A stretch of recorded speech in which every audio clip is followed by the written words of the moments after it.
Hey, this is The Hard Truth with Tony Schaefer, powered by Sig Sauer. Never settle. I know I don't, and you shouldn't either. I had a choice of what I carried in combat. I always carried a SIG, and I always have one literally within arm's length reach. And we are on the America Out Loud Talk Radio Network, also available on the America Out Loud Podcast Network. Check us out, Project Sentinel, projectsentinel.net, and the London Center for Policy Research at londoncenter.org. We're on Facebook, Twitter, YouTube, Rumble, etc., etc., etc. Without further ado, we're moving into the zone of uncertainty. And we have a very special guest today, a guest that has been quite notable in his ability to remain anonymous. So without further ado, I think I hear the Overlord knocking on the door. Do I hear him? Greetings, Tony. I am Dicktor Van Doomcock, the future ruler of Earth, broadcasting from my hidden base at the center of the Earth. I am a supervillain bent on conquering the world, but I have diverted from my mission to try to save pop culture. I am expending a tremendous amount of power broadcasting this live image from the center of the Earth on a scrambled frequency, and so, for security reasons I'm sure you'll appreciate, I am switching back to audio only for the duration of this interview. And audio only it will be, Overlord DVD. I appreciate your being here. So without further ado, our guest today is, I think I can call him friend, the Overlord, future ruler of Earth, Doomcock. So Doomcock, welcome to The Hard Truth. Thank you, Tony. It is an honor to be here. I have followed your career with great interest since we met several years ago on Twitter. You were kind enough to send me copies of your books, your various books, and I have enjoyed them greatly, and I am an admirer of yours, sir. And that's saying a lot, being a megalomaniacal supervillain hell-bent on global domination that accepts none as equals. But you're pretty close. Well, I'm hoping to be in service so I can help conquer the world. I want Eurasia. Just saying. If you're going to, conquer the world, I want Eurasia and everything that goes with it, So, well, I think you would deserve it, sir.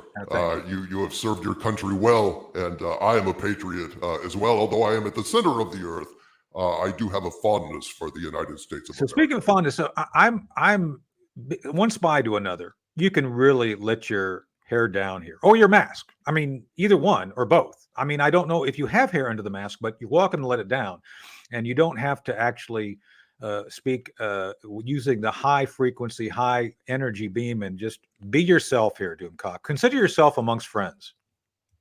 I see. Well, Tony, as you well know, I wear this helmet to keep my head from exploding from sheer rage at what has been done to pop culture. Watching what has been done to Star Trek and Star Wars, my blood pressure generally runs 400 over 350. So you can appreciate that this helmet is often the only thing that keeps my head from exploding like Patrick McGowan in Scanners. However, I don't anticipate anything that's going to tick me off too bad today, so I will take off the helmet. Well, thank you. I thank you for that concession. That's great, and we can have a great conversation. So one of the things I wanted to note, and I think you picked it up in my book as we start talking about this, I'm a movie guy. I love movies. I love movies that mean something. I use movie references in my book. And so one of the things you may have noted is that as I'm thinking about things, I'm watching Apocalypse Now, and the scene of Colonel Kurtz talking about using horror. You must make horror as a friend. That literally is the moment when Operation Darkheart came to me. So I think you and I can appreciate the overlap between art and reality. So with that, over to you and your reality. So what do you make of how media has influenced people like you and me to do the right thing, and how now with all the woke stuff, we're being basically disabused of any idea of doing anything good. So over to you. Well, absolutely, Tony. First of all, again, it's an honor to be here on your thank show and to help spread the word about what I'm convinced is an attack on our country disguised as an attack on what I would call our modern myths, the stories and shared values that bind us together. And Right. Case in point is Disney, the Walt Disney Company. Now, Oh yeah. Walt Disney controls Marvel and Star Wars at this point, among other franchises too numerous to name. And both of those franchises are going to hell on Disney's watch. Profits are down with substandard offerings that contradict established events that happened in past movies and shows that they now control. Audiences are walking away from Disney's divisive political stances, and public approval of a company once as wholesome and American as apple pie has dropped to 35%. And it has come to my attention, Tony, very recently that according to a rumor presented to me by my network of Hollywood spies, Disney, along with much of Hollywood at this point, is deliberately hiring people who have as little knowledge of Star Wars or Marvel as possible to work on those projects. Wow.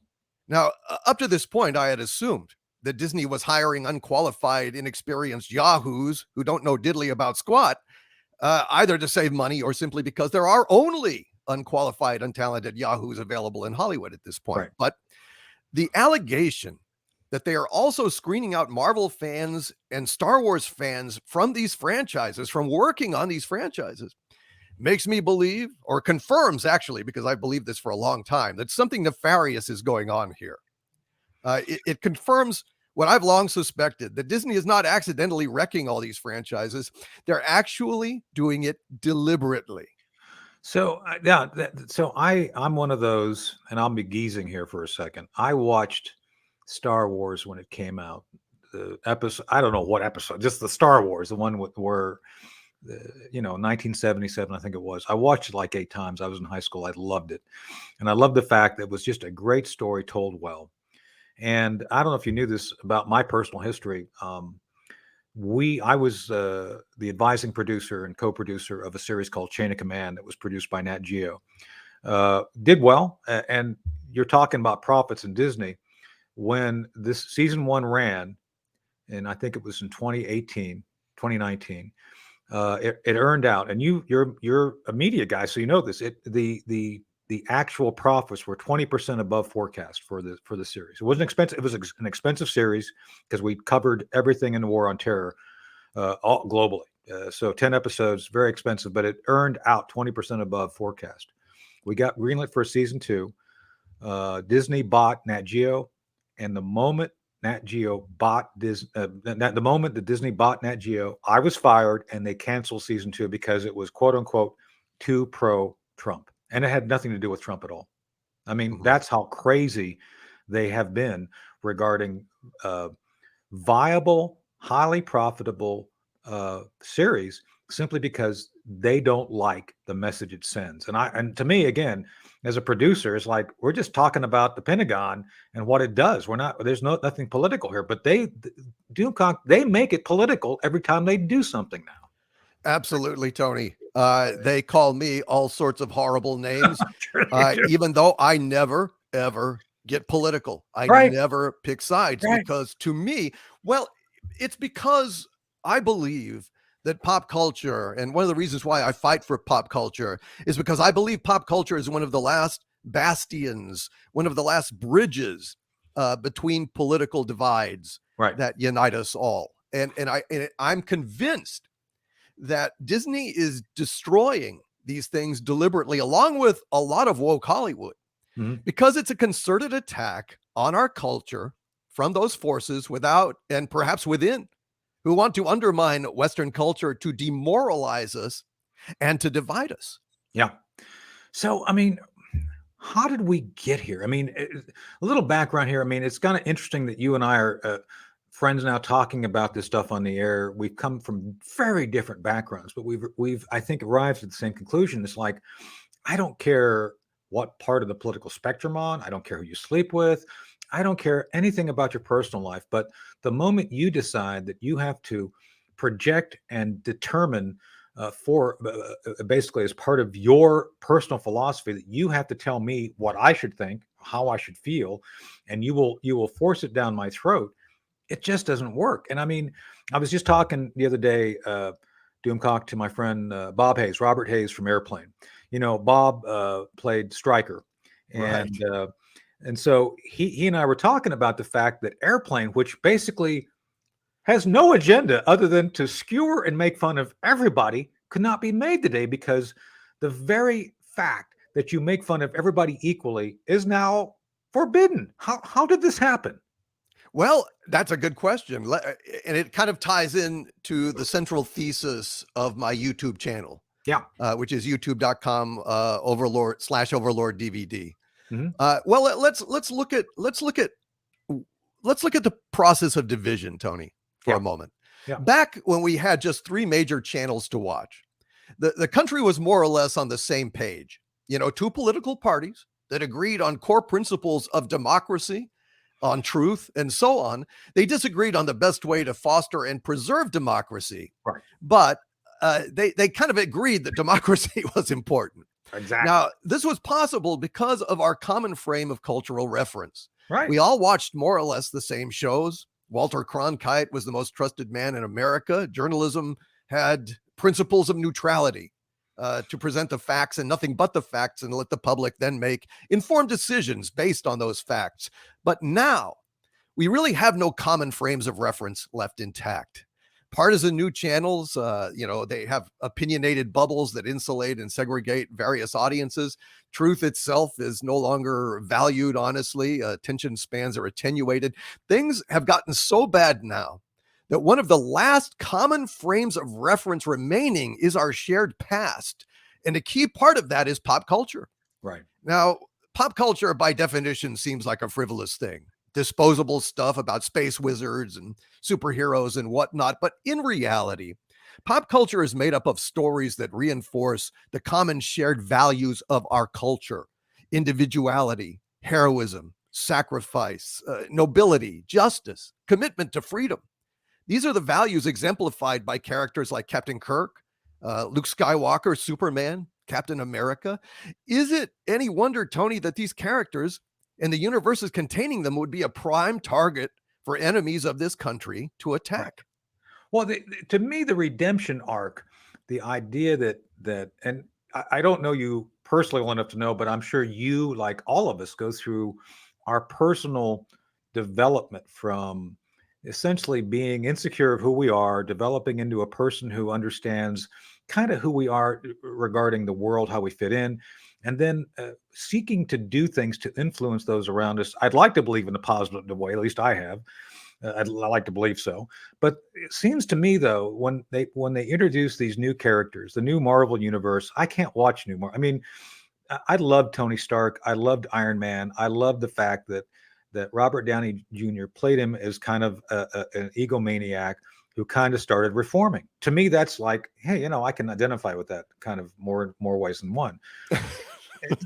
I'm just saying. I mean, you're the overlord here. You get that. Yes, of course. I am a megalomaniac and proud of it. So there you go. So, but that's the point. It's like there is actually a story of how you are introduced, an individual's introduced to different circumstance and frictional activities regarding people, places, and things, and they change. And you see that, and you actually can identify with the character. Doomcock, I can't identify with any single character in any modern series other than maybe a handful. I think The Expanse kind of was good. It had some of the woke stuff, but it still had strong characters. The storytelling was very good. Yes. Other than that, I don't see anything out there that I could actually identify. The last character I could actually kind of identify with was Jack Bauer in 24. I mean, that's about it, because, and by the way, half his problem was his own people behind him. Yes, of course, always. Yeah. Well, Tony, that is by design. Yeah. In my opinion, that is by design, because you and I are obviously both rugged individualists. We do not go with the herd. That's true. I'm very much of a contrarian, and I can tell from the actions that you took in the military that you were not a brainwashed, slavish, kowtowing to authority. But let's look at what they're really doing here, because it's no accident that you can't identify with that stuff. Before recording technologies could directly convey story through time, tribes transmitted their stories and myths that were central to the identity of their tribes via oral tradition. stories that explained the worldview of the tribe, that ensured from father to son and mother to daughter that the traditions and beliefs that bound the tribe together would survive from year to year and provide a continuity of culture. So what's a great way to destroy a tribe, to splinter them, fragment them, divide and alienate the members to the point where they no longer know what they stand for? Attack their stories, change the stories, subvert the heroes of the stories, pervert the lessons that those stories teach, and you dissolve the moral glue that binds the tribe together. That's what's happening now. Look at when they're subverting and undermining Star Wars and Star Trek. Yeah. They're attacking us at the mythic level, at the level of the glue that holds us together. We can no longer agree now that Luke Skywalker was a hero because The Last Jedi turned Luke into a cowardly defeatist who abandoned his friends and allowed the Empire to rise anew in the form of a fascist First Order, and even attacked his own nephew under suspicion that he would turn to the dark side. And they also present the New Republic itself in this latest season of Mandalorian as fascists who use mind control technology on former Empire defectors. Tony, this is absolutely undermining our sense of who we are when they undermine our characters. And you pointed out that they've become completely ambivalent to good or bad. Oh, well, the bad isn't all that bad. It's like, what? Yeah. I mean, it's like, how do you so butcher that? So to me, this is very much Orwellian, to coin a phrase. I mean, this is right out of 1984. He who controls the past controls the future. Yes. And it seems to me that's what they're going for here, is to kind of remove all of the foundational ideas that were so key to us developing. And I got to tell you, I mean, you may find this ironic, and I'm getting really old. I mean, I'm over 60 now, and I still don't feel any different regarding my optimism of how I see the world as I did at 25. I don't. I still believe that we are doing the right thing. We're not perfect as a country. We're not perfect as in our political system, but I will defend to the death people's right to do things. I don't know if you watched. I had Cherie Curry, my friend from the Runaways, on our last broadcast on this, and we talked about defending women's sports. It's like, women need to be protected. You would not believe how many lesbians I got saying you're doing the right thing. It's kind of interesting that the LGBT, the lesbians and gay folks aren't digging a lot of this woke stuff going on. As a matter of fact, I get comments all the time. It's like, keep doing what you're doing from those communities, because they feel that whatever is going on has gone beyond simply trying to allow for the idea that you can love who you want and be with who you want. It's more about trying to fundamentally remove any reference to who we are as a nation. And I think it's a travesty that so many people, I think, in the LGBTQ whatever community, I think, are being brought into this and not wanting to be part of it. Do you see that too, or not? 100%. I have a lot of gay folks in my online community on YouTube, and they tell me, listen, these radicals that are doing all these crazy things and getting so much publicity do not represent us. Right. And they're just good folks that want to live their lives, and God bless them. I support that. That's why I never get political on my channel. I never do. I protest wokeness. I guess I'm hating the sin and not the sinner. You know what I'm saying? Like I hate the actions, but I don't attribute them necessarily to the, ideological left or the ideological right.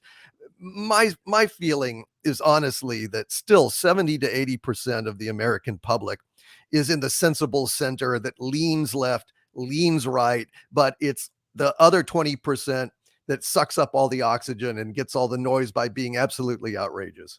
So, yeah, I mean, I've prided myself in advising both sides of the political spectrum, and I do. And as a matter of fact, I was advising Tulsi Gabbard long before she became independent. I've always admired her spunk, her ability to be independent. Basically, like we talked about, someone who's rigidly unfazed by those who wish her to think a certain way or do a certain thing. So I appreciate the ability for her to stay independent, and that's what I admire. So with that said, what do we do? I mean, what do we do, Doomcock? To kind of do my Kirk there. I mean, what do we do? We were doing this earlier before. We're going, Doomcock, there you go again. I don't know. It's those darn Russians again. Well, I tell you what, as a patriotic American that sells propane and propane accessories, I could not feel more at home with you, Mr. President. And gosh, I wish you'd come back and rule again. Well, I don't know. It's Cap Weinberger. He's got that tattoo. So anyway, Well, what do we I know do? some of these guys. I actually was at Bud McFarland's funeral, so I have to be careful when I start talking about. So anyway, back Wow. on the. So what do we do? What can we do to fight I mean, you're doing and let me full credit where credit's due. Doomcock, God bless you. You're a magnificent bastard. I read your book. You did the Lord's work by getting under the skin and actually probably single-handedly saving Indy 5. I cannot think of anyone who's had more of an effect of literally saving Harrison Ford's character, Indiana Jones, because without you, I don't think you would have seen the massive reshoots. And so you've got the correct model. But how do we all do what you do? How do we all jump in to help? You've got to speak out. You've got to stay on it. You've got to go ahead and react to the news stories that they float. For example, way like a year or two, I think it was in April of 2020, a news article came out saying Spielberg was saying, well, it may be time to go ahead and have a woman take over the Indiana Jones franchise. And I published a video called Indiana Joan.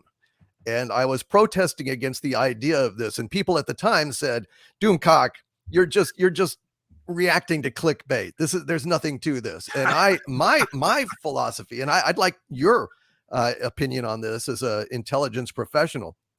My reaction is when you see a story like this, you must react as if it is serious in order to dissuade them. Yeah. Because this could be a trial balloon. This could be something that they're sending up just to see if anyone opens fire on it. And if you don't open fire on it, then they are emboldened. But nevertheless, I raise a stink. Everybody says I'm crazy. And then son of a gun, they're talking about Indiana Jones 5. And I have a network of Hollywood spies all over the place, which are really people that are feeling like us. That are observing firsthand. I have the same thing in the Pentagon. Yeah, I have the same thing in the Pentagon. Yeah, and I was sent a series of messages saying, first it said Indiana Jones dies in this, and I'm like, okay, so I published that. But then they say it's worse than that. It involves time travel, and what they're going to do is go back in time and meet young Indy. Young Indy dies, trying to save them. Older Indy vanishes from history, never existed. And Phoebe Waller-Bridge takes up his hat and his whip and becomes the new Indiana Jones moving forward into a Disney Plus series. I broke that story. 2 months later, it was confirmed by photos leaked from the set of the Daily Mail. Yeah. And they showed her wearing the hat and kneeling by a dying Indiana Jones. And I raised hell. And as a result, it was picked up by all sorts of outlets, and they delayed the release of the film for a full year. It's actually turned out to be more like a year and a half now, with massive reshoots. And yes, I believe that my channel made a huge difference in what's going to happen. No, so I mean, your point is like you picked up on an indicator. That's what we don't do evidence, we do indicators. And yeah, when you have the indicators, like it's like Close Encounters of the Third Kind. When you got the mashed potato mound, is like, this means something. You got this is important. Yes. And you got the mashed potatoes, Doomcock. Just saying, you got the mashed potatoes. That's good. And you ran with the mashed potatoes, and you made literally a historic attack against. Again, these people have billions of dollars, and yet somehow you, through your concerted effort, by the way, I don't want to get too far off track. George Washington was, I think, highly effective as a commander of the Continental Army because of spies. I mean, there's a number of books out there. The series Turn was on it. Those spies helped Washington understand what's going on. So God bless you for being effective in your agent handling. If you're ever in DC, I want to take you through the International Spy Museum, a special tour, because my Bond moment be honored in there. My Bond moment's actually in the museum. At least it used to be. So I don't know if it is now, but political correctness and all. since I speak out, certain members of the Spy Museum board don't like what I'm saying. Just saying, it's like, well, you're not afraid to go against the grain, and neither am I. I'm not. So we'll go. I'd like to have you stick around for part 2 of the show. I'd like to kind of go through some movies with you, because I've got like a top 10 list we can talk about a little bit, if that's okay. Absolutely. And then just to continue our discussion, because we're getting close to having to go to a break here. But I really do believe that most people feel like you and I. I don't believe we're the minority here, Doomcock. I think somehow we've been convinced by the overwhelming billions of dollars these people invest in marketing and all these other things. They somehow believe that the force of their money will convince us all that we're wrong. And I don't think it's going to happen. Well, you'd have to be a weak-minded fool for that. And I think the only ones that believe that are the ones that are already woke, that are inclined towards that particular thing. But I don't know. On the other side of the break, I have a very interesting, I don't know if it's a conspiracy theory, but it's an idea that runs counterintuitive to their narrative that kind of maybe explains that wokeness isn't at all what we think it is. Well, that's good. Well, we'll have to pick that up. That's a great thing. It's a great tease for part 2. And so anyway, this is Tony Schaefer, The Hard Truth. I'm joined this week by Victor Doomcock. Dicktor Van Doomcock. Dicktor Van Doomcock, the future ruler of Earth. I'm shilling to get Eurasia. Just saying. Don't forget that. That's what I want. So we'll be coming right back after this break. Again, don't forget, we're powered by Sig Sauer, Never Settle, and we'll be right back. Hey, this is The Hard Truth. Tony Schaefer, part 2, powered by Sig Sauer, Never Settle. I had a choice of what I carried in combat. I always carried the best. I still carry the best, and I always have one within arm's length, just arm's reach, just saying. We are on the America Out Loud Talk Radio Network, also available on America Out Loud Podcast Network. Check us out, Project Sentinel, projectsentinel.net, and London Center for Policy Research, londoncenter.org. We're on Facebook, Twitter, YouTube, Rumble, et cetera, et cetera, et cetera. And we're continuing part 2 of the program with Dicktor Von Doomcock, DVD Overlord. He's joining us for part 2 of our show to talk more about the war on woke, the war that's on us, the woke war woke, rubber baby buggy bumpers, World War Woke.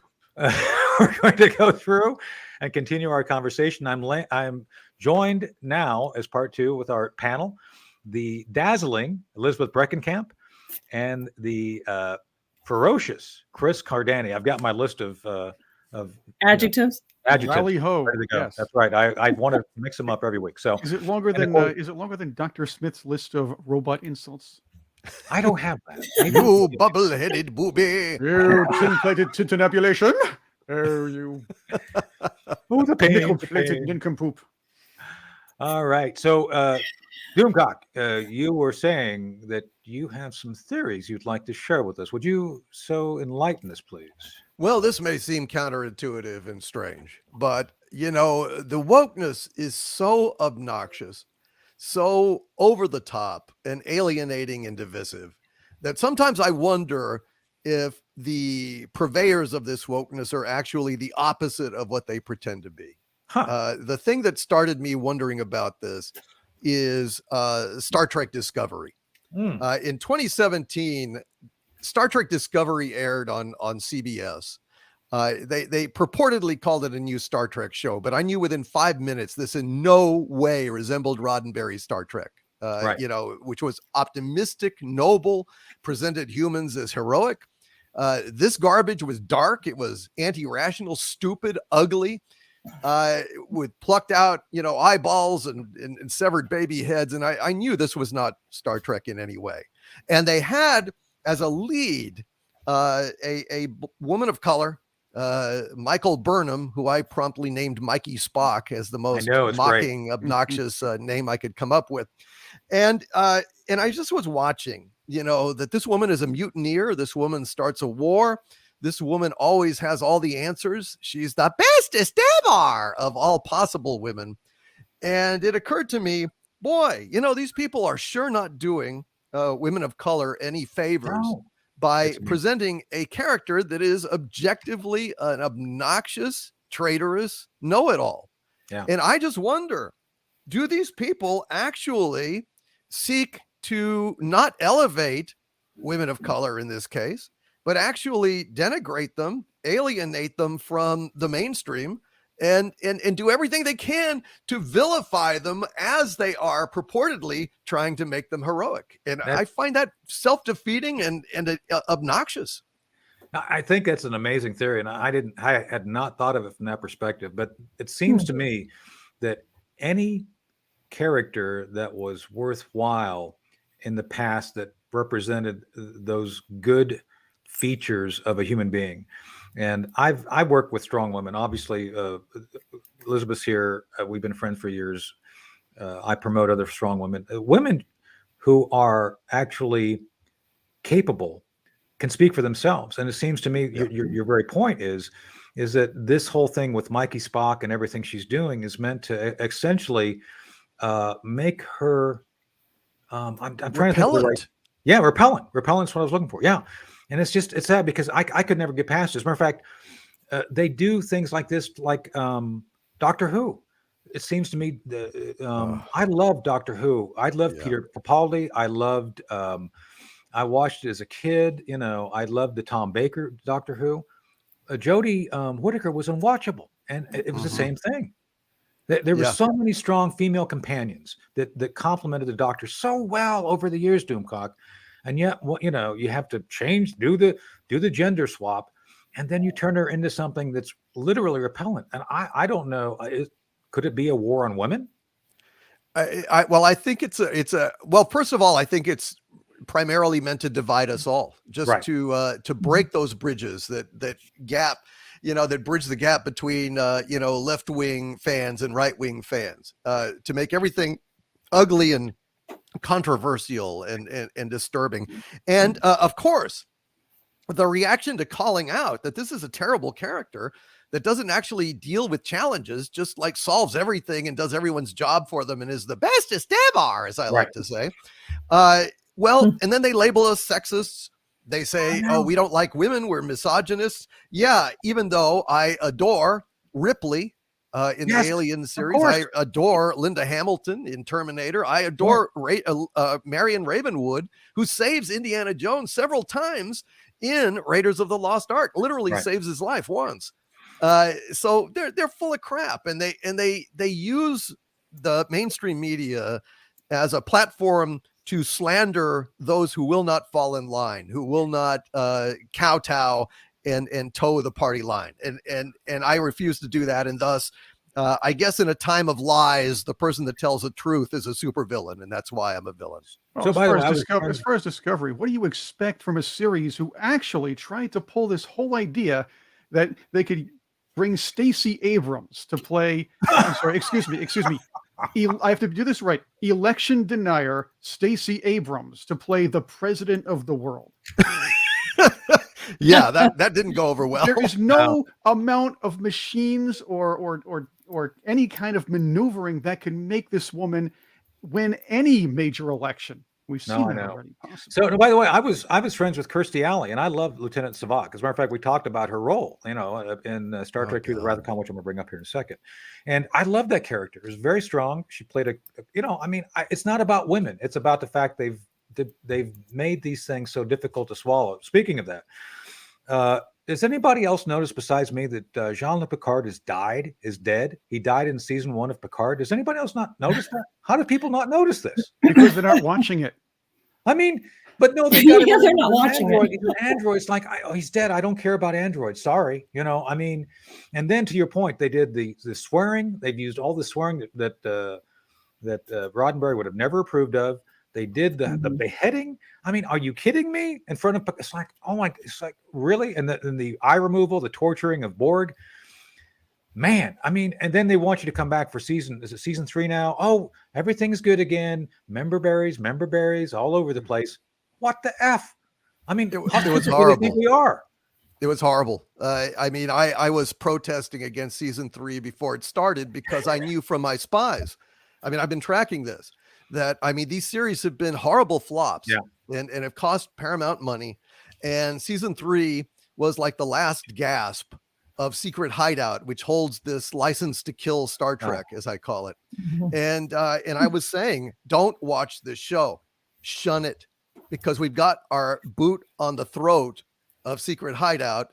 And if this flops, it's the last chance and they'll have no choice but to sell the license to somebody else. Well, you know, a lot of people, I'm going to say that politely, went ahead and swallowed the member berries whole. Even people that other YouTubers that had previously spoken out against Secret Hideout. And I said, you're being a tool of Secret Hideout. You are playing into their narrative. And everything that I said came true. Now it looks like Kurtzman has held on to the license. Secret Hideout has renewed their license to kill Star Trek. We had victory.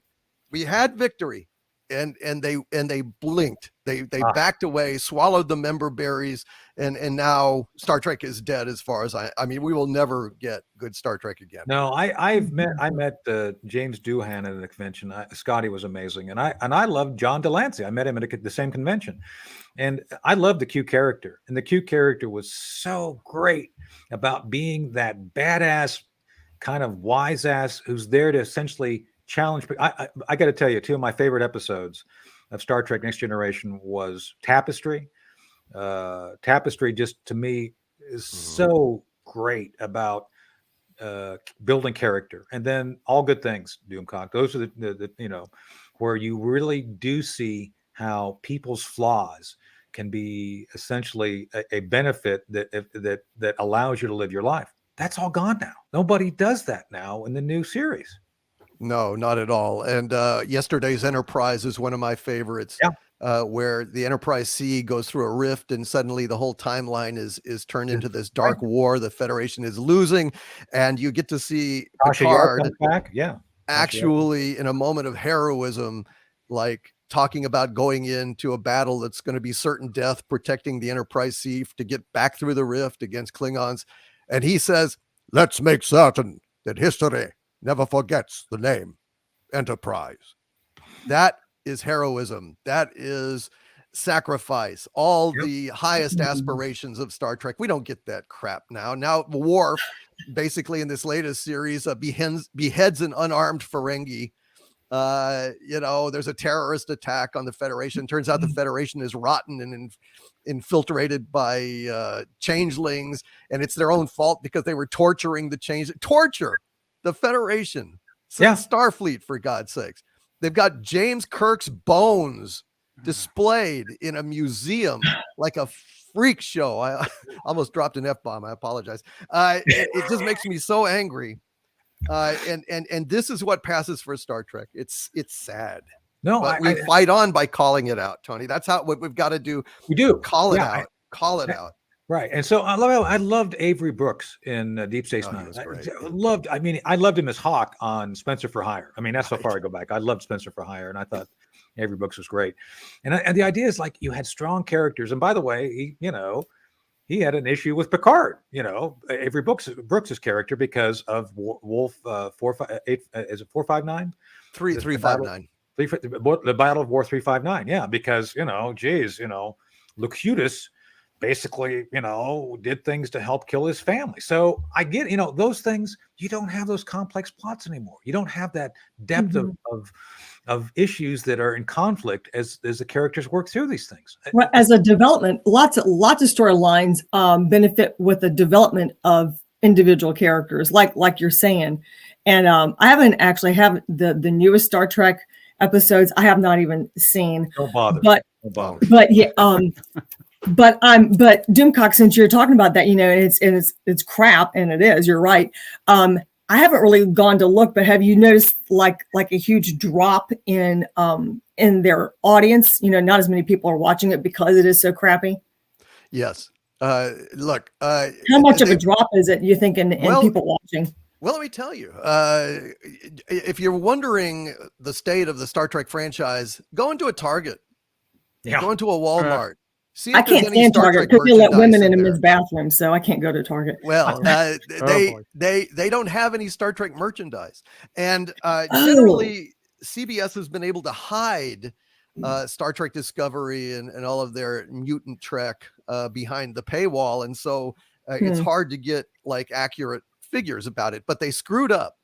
They screwed up in 2020, and out of desperation because of COVID, they aired the first season of Star Trek Discovery on Prime Network television on CBS, and thus the ratings were available. And I tell you, Star Trek Discovery was the lowest rated show that they had. Wow. Season. That's even lower than the Good Fight, huh? Oh boy, that's Yes. going to be awful. Yes. I will Lower. say this: as far as the Worf poking people's eyes out and things, I didn't see this, but I figured the worst torture, as far as Star Trek: The Next Generation or anything that had to do with Picard, was before Worf, and we all had to sit through scenes with Trisha Yar, one of the original bestest evers. But she had a great redemption in Yesterday's Enterprise. She did. So I did. I get. I thank thought God that for was- that. Thank God for that. It's not kind of like So- the happy ending of Thelma and Louise. No. Pretty much. Pretty much. That was the most Well, depressing movie. Oh my gosh. Until least Well, I she guess went you out didn't see Leaving Las Vegas. That Yeah. was a real. Well, at least Well, I did. Tasha- Yeah. Tasha That went was out a with dark- a hot guy, at least, right? I mean, wasn't that a hot guy that took over as captain of the ship of the sea? Who? When Tasha went out with she was drawn to that ship because of a hot guy. Just saying. That's true. Lieutenant Castillo. That's right. Yeah. Yeah. There you go. By the way, I have a question for you, Doomcock. Being the future ruler of Earth, why is it we never get to see Ferengi women? Because I mean, they apparently run around nude. Is there a thing with nudity on Star Trek? We can't see nudity. No. We can't. That's the You know, answer. No. It's Just- on I've always network wondered about TV, that. so we Ferengi can't. women can't wear clothes. Like, okay, There's only so many vases and Mugatus that you can hide them behind. So yeah. All right, just put so- a plunger on your chest and call it a day. Yeah. That's what I would do. Okay. All right, so we're about to go to Tony's take, but I want to do one thing before we go, Chris. I want to do my top 10 films and see what Doomcock has to say about them. Excellent. All right, here we go. First, this is just 10. One is Casablanca. Good choice.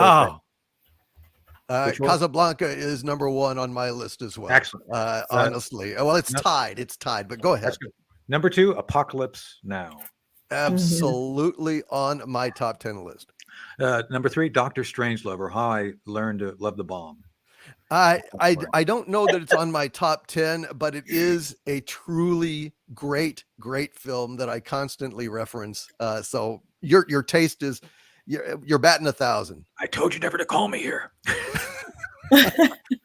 Gentlemen, you can't fight in the war room. All right.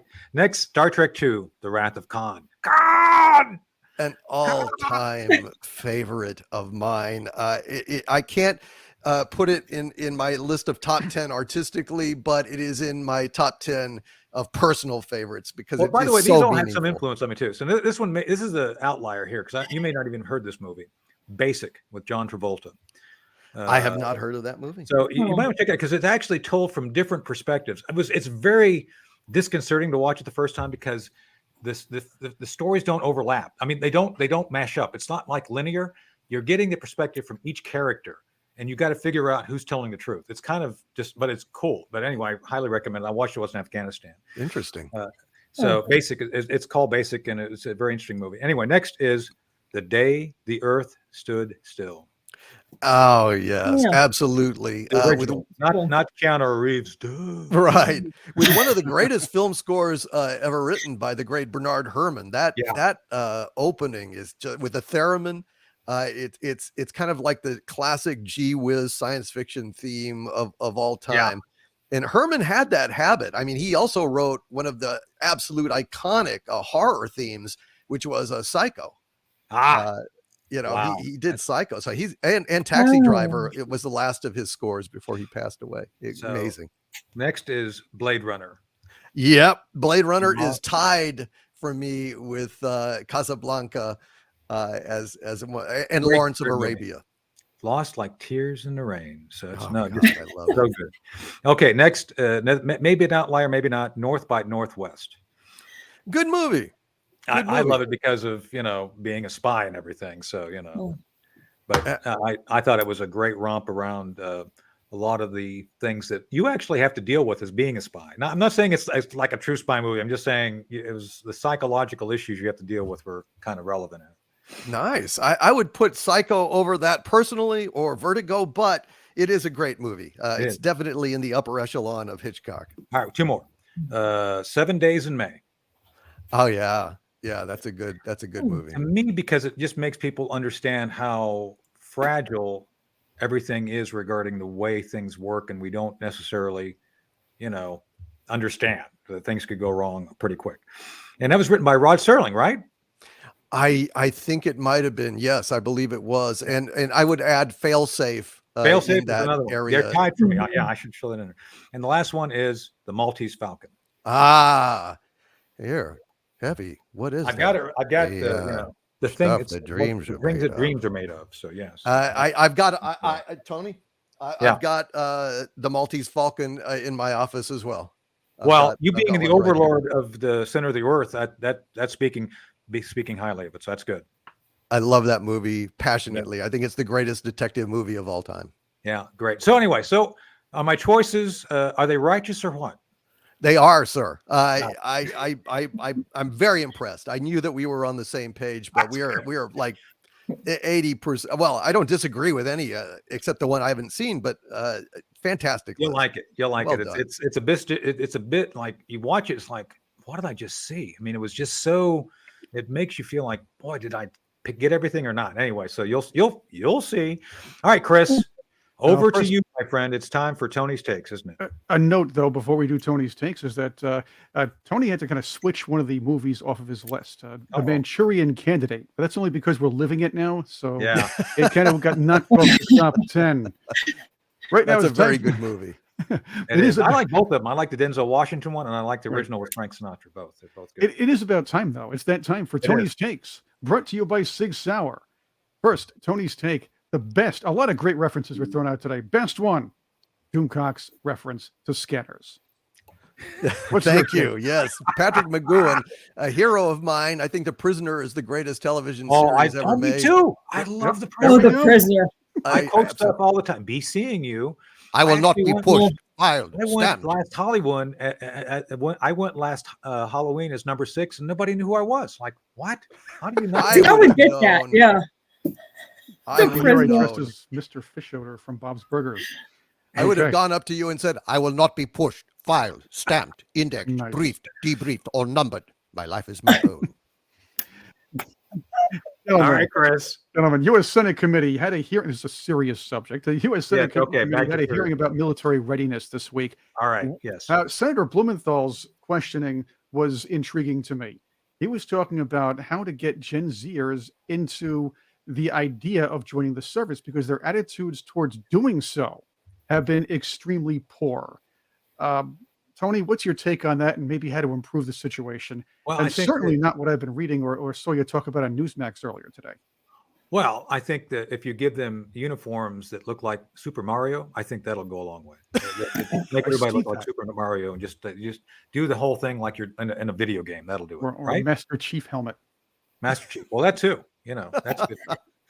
Doomcock, how about you? What do you think? What should be the draw for Gen Z into today's military? Good God, I don't know. Set their couches on fire. They can't sit there anymore. And have to hop up and stop tweeting and get out of their foot jammies and put on some boots. I would say that the thing we need more than anything right now is a renewed sense of patriotism and country first. Honestly, I feel like there's so much division and nastiness in the political discourse, and even talk of, God forbid, secessions and BS like that. And it's like that talk to me, that kind of talk is anti-American to me. And I think that if people focused more on country first and what benefits America, I think we would all be in a lot better shape.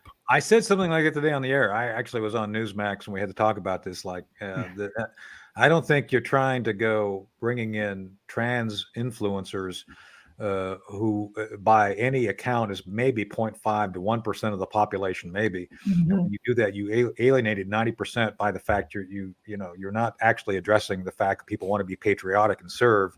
Maybe that's not a good idea. Maybe that's not the best way to draw in Gen Z, just saying. The only thing that's worse, the only thing worse than bringing in Dylan Mulvaney to speak about anything is bringing in a second-rate Dylan Mulvaney wannabe. Okay, I don't know. That's just worse. Chris, I don't know. I think there could be benefit of airdropping via parachute Dylan Mulvaney into Red Square in China. I think that'd be great. I think I'm all for it. I think that's a great special operation. It's like what was the movie where Eagles Dare? He could do it on his own. Yeah, where Eagles. We could do the remake of Where Eagles Dare with Dylan McVaney taking and capturing Chinese leadership. And he would never escape. He would never get out of China. Yeah. I could just hear like broadsword calling Danny Boy, broadsword calling Danny Boy, Danny Boy here. We have a couple of minutes for this part of Tony's take. By the way, before you go, Chris, did you know Doomcock that Clint Eastwood played Lieutenant Schaefer in? Oh, absolutely. Just saying, he played a younger Tony. That's a good name, Lieutenant Schaefer. He played a younger Tony. There we go. Well, gentlemen and lady, one more. Your take on Dave Hughes. That's right. He's the Florida guy who won the female poker tournament. Oh. What did he poker with? But I hardly know her. No. On that note, I think we just settled, even though Sig Sauer is who's sponsoring this, the motto is never settle. Right. Never poke. But again, if you missed last week's show with Shuri Curry about protecting women's sports, check it out. Listen to it on the America Out Loud Radio Network, Podcast Network, Talk Radio Network, also on the Project Sentinel YouTube page, because we have the video of or if you're watching it now, you can just turn back to it. The idea is this: let's protect women's sports and women's poker competitions. Chess also. And chess. We must protect women pokers. Colonel Moreau would be very upset if you didn't protect the chess games as well. You know, speaking of Patrick McDoohan, did you know, Doomcock, you've seen one of my favorite movies, which is not top, but very high, which is Ice Station Zebra.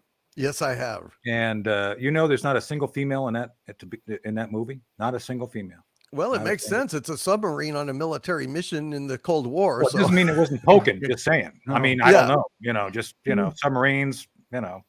Absolutely. I could say a really horrible Navy joke right now, but I won't, because it would be inappropriate, and I don't want to alienate our Navy comrades who are now having trans influencers recruiting for them. Just saying. Not that there's anything wrong with trans influencers, but maybe that'll help with submarine recruitment, right? You think, Doomcock?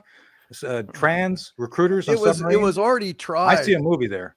Well, it was already tried in the 80s by the YMCA. There's that video around today. I think so. Yes. Yeah. In the Navy, didn't really. We want you. We want you. We want you as a new recruit. That's like, no. So speaking of new recruits, Doomcock, I hope you will be a regular on the Hard Truth. Not that the Hard Truth has anything to do with poking, just saying they're not related directly, but hard and poking, I don't know. Absolutely. I don't know if there's a relationship there or not. But thank you for being here today. It's been great fun. I think it's been educational. Again, kudos to you for taking on the Leviathan of Disney and kicking their butt. Thank you, Doomcock. Thank you, sir. Would you mind if I plug my channel real quick? Please go ahead. It is youtube.com/overlorddvd. youtube.com/overlorddvd. Please come and support my efforts to save pop culture against all the slanders and attacks and so forth. It's a lonely road, but I walk it with pride. And you do it effectively, and I'm one of your fans, so thank you. And thank you, Chris, the purveyor of the show, and thank you, Elizabeth, for always being here and being vivacious and beautiful. And we'll be back next week for another edition of The Hard Truth. See you soon.